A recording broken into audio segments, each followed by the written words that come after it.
Hello friends, so based on request, this is part 2 of the interior. गाड़ी की तरफ बढ़ते हैं। पहले फ्रंट खोला जाए, अनलॉक, और एक पहला चीज़ जो आपको दिखेगा वो है ये वेदर स्ट्रिपिंग। ये वेदर स्ट्रिपिंग काफ़ी काम की चीज़ है। रोड नॉइज़, विंड नॉइज़ तो कम करता ही है। बारिश के दिनों में यहाँ से पानी भी अंदर नहीं आएगी। काफ़ी कार्स में ये मिसिंग रहता है, बट इससे आपका साउंड जो प्रूफिंग होता है वो अफेक्ट करता है। थैंकफुली ये इस कार में दी गई है। गत्तों की तरफ देखते हैं। ये है पैनल, क्वालिटी सही, hard plastic but somewhat soft to touch. Chrome में फिनिश हैंडल की, फैब्रिक, यहाँ पे फैब्रिक है। ये चीज़ गंदा होगा, so please take care going forward. Power window switch, 1 litre bottle रखने की जगह, स्पीकर्स, इस बार यहाँ पे ट्विटर्स नहीं है। सो ये रही फ्रंट कॉकपिट की व्यू। स्पेस काफ़ी है, अभी मेरे मदर के साइज़ के अनुसार है। लाइक 4th जनरेशन, यहाँ पे भी डीप फुटवेल है। वो रहा सेंटर कंसोल, जो मैं कुछ देर बाद कवर करूँगा। आइए पीछे की तरफ बढ़ते हैं। ये रहा पीछे का गत्ते का व्यू।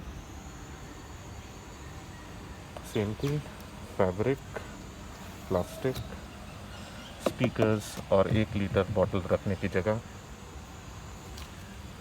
ये रहा उसका स्पेस। ये इस कार का एक यूएसपी है, इट इज़ वेरी एयरी, आपको एकदम घुटन महसूस नहीं होगी।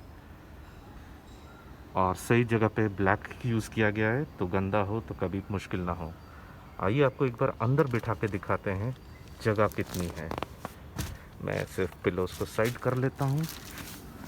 तो ये साइज़ अभी मेरे मदर के लिए है, जो औसतन साइज़ की है, और मेरी height for reference is 5 foot 7।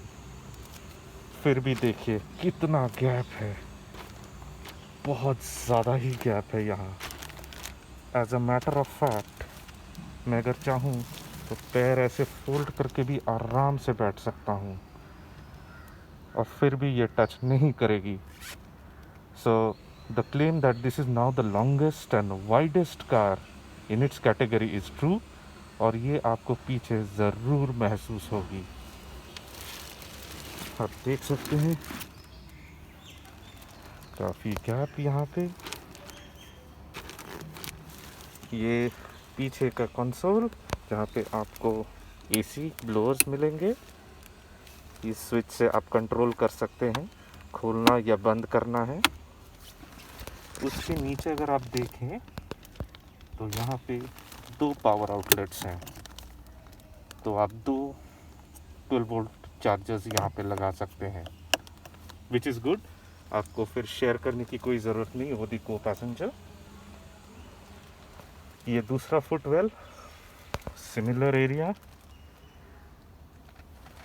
पीछे से व्यू ऐसा कुछ फ्रंट का।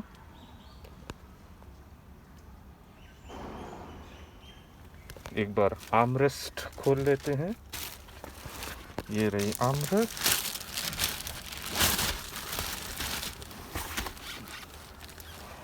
तो ये है आपकी आर्मरेस्ट, 2 कप होल्डर्स के साथ। स्टिचिंग की क्वालिटी बेहतरीन, इसमें कोई फॉल्ट नहीं है। होंडा सिटी की एक बड़ी यूएसपी रहती है इसकी सीट की quality, and trust me, this is the most comfortable seats in its class. Even in fabric, this is actually premium fabric, तो इसकी क्वालिटी सही में अच्छी है।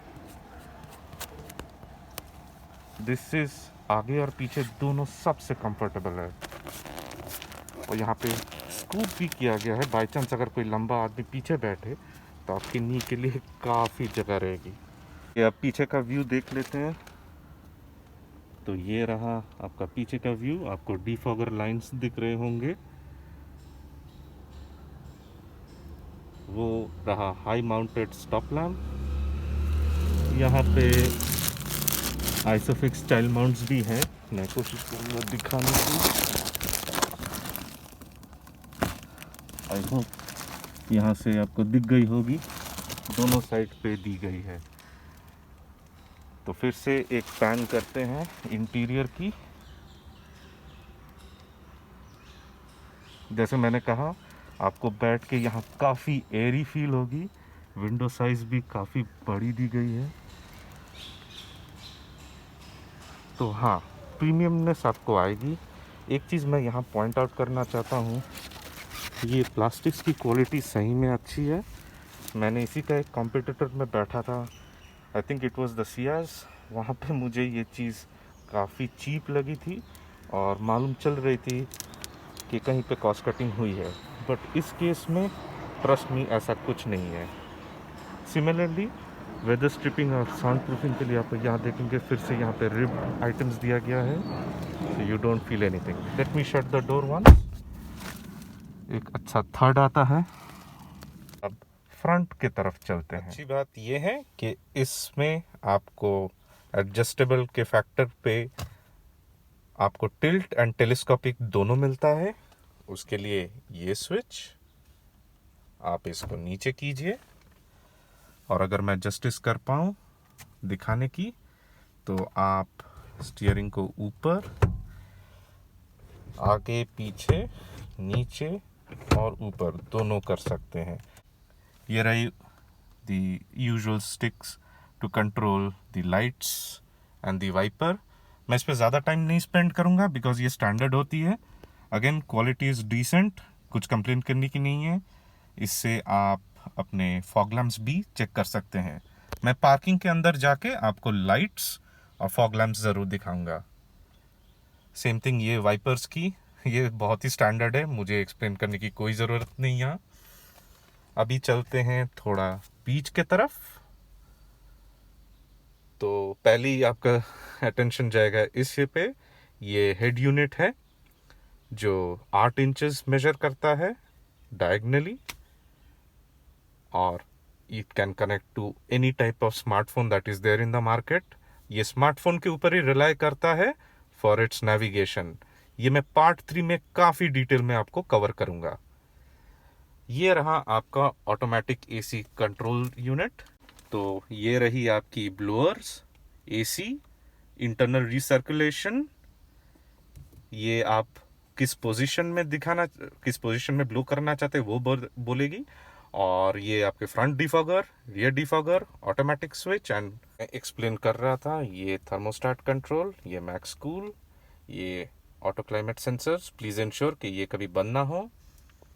ये ऊपर की तरफ अगर आप देखें, सेंटर जो आपका इंस्ट्रूमेंट क्लस्टर है उसके लिए ये इल्यूमिनेशन कंट्रोल, माइनस, प्लस, और ये ट्रिप क्लॉक जिससे आपका MID में मेन्यू चेंज होते रहेगा। नीचे कंटिन्यू करते हुए ये आपको काफ़ी पॉइंट्स मिलेंगे। एक रहा 12 वोल्ट चार्जर स्टैंडर्ड, एक आपको चार्जर पॉइंट USB, और ये स्मार्ट डिवाइस जो आपके हेड यूनिट में दिखेगा वो कंट्रोल करने के लिए। एक बात यहाँ पे कि अगर आप इसको इस पे रखेंगे, ये हेड यूनिट पे डिस्प्ले नहीं होगा। It's a simple charger point. ये हेड यूनिट के लिए स्मार्ट पॉइंट है। कंटिन्यूइंग फर्दर, ये एक डीप स्पेस है, एक बड़ा फ़ोन भी सेट हो जाएगा। रिब्ड है तो ये कभी स्लिप नहीं करेगा। उसके नीचे और एक रिब्ड एरिया, वहाँ पे भी आप चीज़ें रख सकते हैं, स्लिप नहीं करेंगी। 2 कप होल्डर्स, ये पियानो फिनिश में स्क्रैच रेजिस्टेंट है, which is good. It's of the same quality as ये जो मेन पैनल दिखती है। पीछे आते हुए ये गियर नॉब, ये 6 फ्रंट, 1 रिवर्स, टोटल 7 गियर्स। सो 1 गियर अर्लियर, एक +1 है फ्रॉम द 4th gen। ये पार्किंग ब्रेक, और ये नॉन एडजस्टेबल हैंड रेस्ट। ऐसे कुछ दिखती है सेंटर कंसोल। आइए मैं कार ऑन करके आप दिखा देता हूँ how this looks like in day light. तो चलिए मैं कार ऑन करता हूँ। तो न्यूट्रल, इस पे ये बंद, और ये रहा हमारा स्मार्ट स्टॉप। तो वन टच अगर आप देखेंगे तो होंडा यूनिट पहले चालू होता है, हेड यूनिट। ये कार स्टार्ट हो गई। ये आपकी एसी यूनिट, मैं अभी एसी ऑन करूंगा।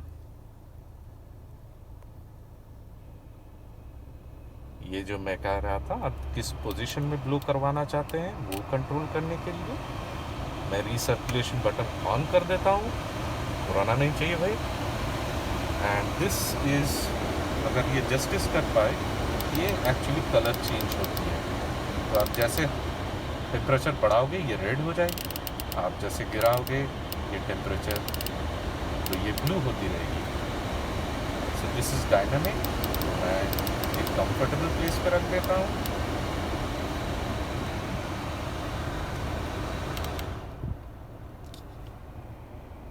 तो अगर मैं 1 पे रखूँ तो ऐसी है आवाज़। दिन में आपका हेड यूनिट ऐसे दिखेगा। ये रहा क्लस्टर।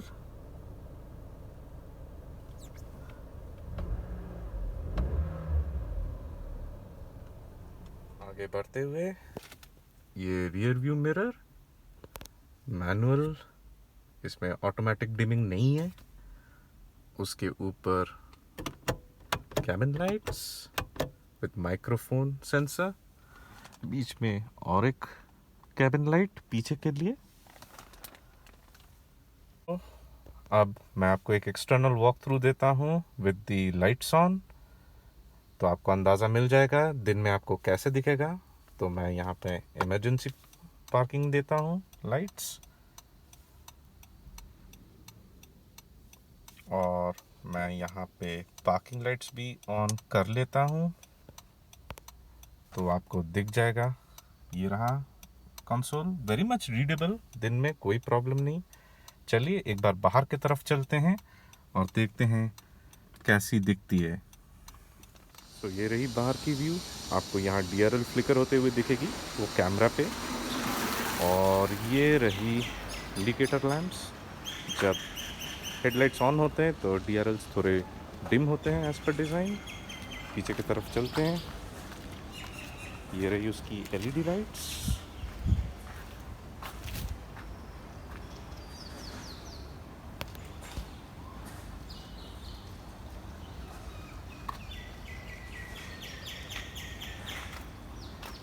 आइए इसका एक बार हेडलाइट ऑन कर ले, व्यू आती है।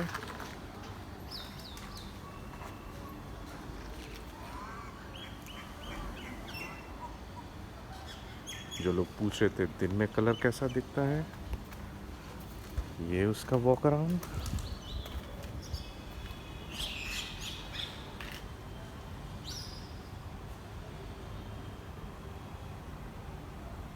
आशा करता हूँ अभी कलर बेटर दिख रही होगी। आई होप ये वीडियो आपको अच्छा लगा। ये अभी मेरी पार्किंग में ये है DRL का effect with indicators, emergency lights. चलिए एक बार मैं लैंप्स भी ऑन करके दिखा देता हूँ।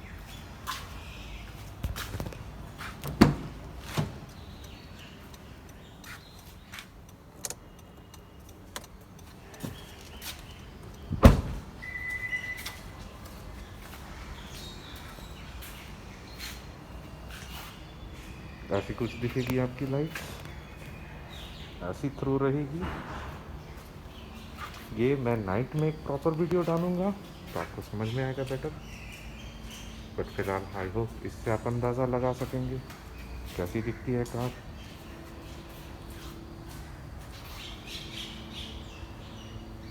आई होप आपको ये वीडियो पसंद आई। Please like, share and subscribe. Part 3 में मैं हेड यूनिट कंट्रोल दिखाऊंगा। Thank you so much for your love.